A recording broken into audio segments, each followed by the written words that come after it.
So you told me in Estonia, Click and Go is very well known. Yes, it's very well known because it's the only startup that actually deals with such a large topic as food in cities.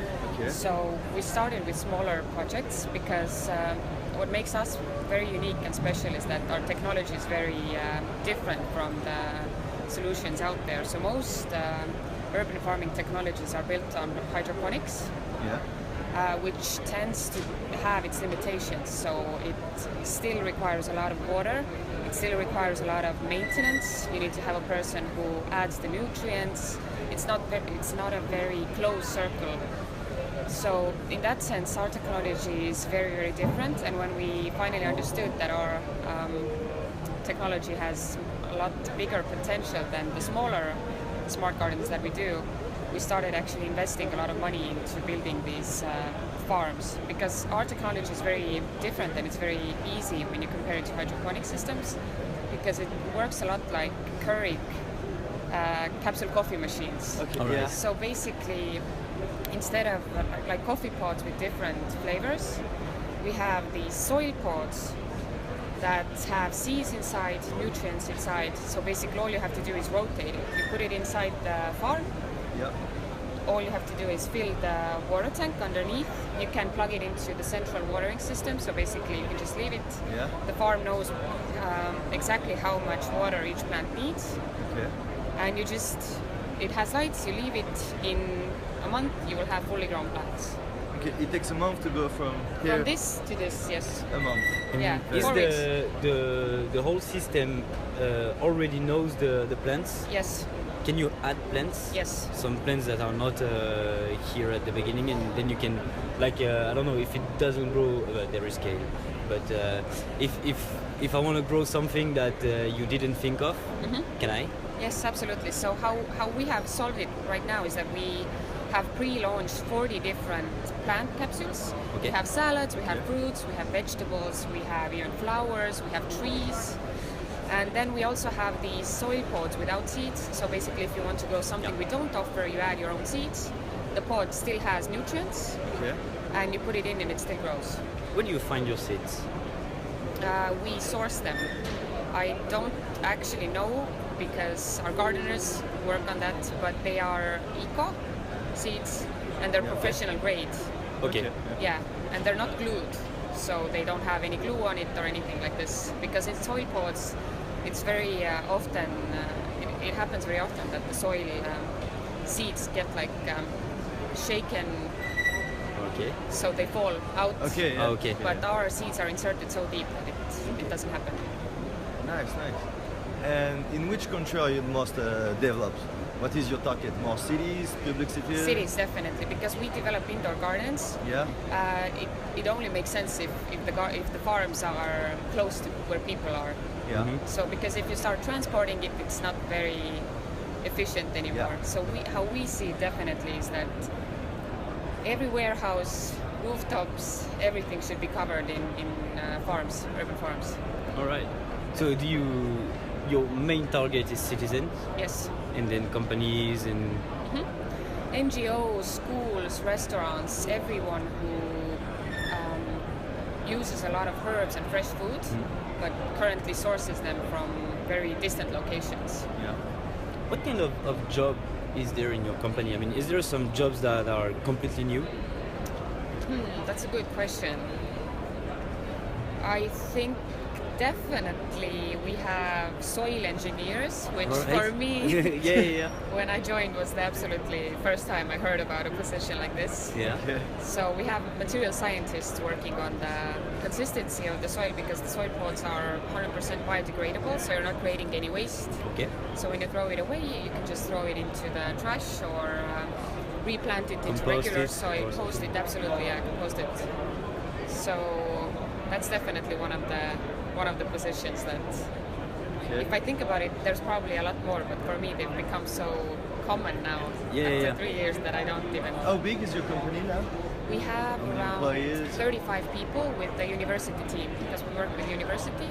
So all Okay. the people there help us develop the material and make sure that it's optimized. Estonian University? Yes. Okay. Nice. Is there a smart food for you? Because in a congress like that, we've seen many things around IoT, around mobility, Connected infrastructures and things like that. But what about food in a smart city? How should it work for you? It's not. I think the technology used to grow food should be optimized to use as little of everything as possible, so as little of energy, water, to produce the absolute best results. So also currently a lot of the food we eat, we don't really know where it comes from, what is on it, how exactly it has been grown. So for example, we don't use any pesticides, herbicides. We currently don't use any GMO seeds, although we are not particularly against them. But I think when we talk about smart food, then the food itself should be kept simple, because everyone needs food to survive. So there's no need to complicate it. If you can keep the system as simple as possible, then the more people will have, the opportunity to enter this sphere of urban farming and urban gardening. So even, your grandmas and grandfathers who don't have backdoor space or gardens outside, who live in apartments, they can still get in on this movement rather than, make everything app-based and sensors and, so. I don't know if that makes sense, but... Yeah, Oh, it yeah, makes yeah. sense. It makes sense. So you see, for you, the citizen is Is that the heart of this whole movement, or it's more? It have to be backed by the cities. Do you think people at the very beginning, or maybe cities, maybe companies? I think who should push? I think it should be this, both. I think the city should push, Yeah. the government should push, Okay. but I think the barrier of entrance should be made available for citizens as well. Okay. Yeah. Okay. Yeah. Do you think there is any barrier of entrance now? I think definitely the biggest thing, especially if we're not talking about smaller indoor gardens, if we're talking about farms like wall farms that have the potential to produce enough food for a family, let's say, then the technology often is very, very expensive. Okay. Even setting up like hydroponic systems, there are pumps, there are sensors. The setup itself is already so expensive that most families just don't see the point in it. Although if you do the calculations, in a couple of years, you would earn, it would make more sense to grow your own rather than buy stores. Yeah, sure. But still, if the entry prices or the costs are so high, it's just not going to happen for most companies and most families as well. Okay. Do you think there is a lack of information for citizens about where the foods come from? Definitely. They are not connected anymore to the city. Definitely, yeah. Okay. We ourselves, we come from Estonia, and Estonia is a small country. We have a lot of land. People are very closely still connected to how food is grown. Everyone has parents or grandparents who live outside of the cities. People understand what happens when you start growing a tomato, how it grows. You especially know what a real tomato tastes like when you compare it to something you buy from the store. Yeah. A real tomato is it tastes like sunshine, basically, yeah. And when you get it from store, it's like plastic. So I think for us, it's still very natural for everyone to be connected to food and understand where it comes from. But if you look at the larger cities, it's just whatever is the closest, whatever is the cheapest, that is what goes. Yeah, and so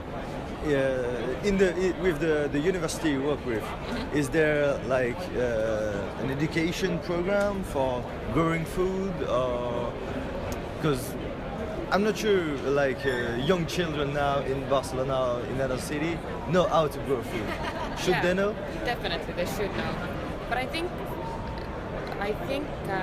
it should start before universities. So as you said, small children, I think for them having a small indoor garden or a windowsill, basil growing, is already the first step to understanding what it means to have a plant grow from seed to fruit. Yeah. So, for example, our smaller products are perfect for that. Okay. It's so easy that even a child can do it, and we have a lot of customers who are parents, and they send us their pictures of how their small children are interacting with the garden. It's really, really magical to see, especially at a time where everyone is glued to their iPhone. Yeah. So it's very Yeah. different. More natural. Yeah. So for you, the future of food is based on technology. We need technology to Absolutely. feed everybody. Absolutely. Okay.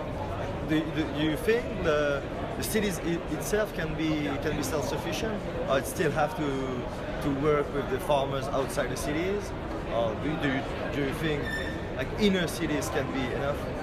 I think in the long run, maybe, but currently I think it's very important to just start somewhere. Yeah. Because it's still, there's so much we need to do.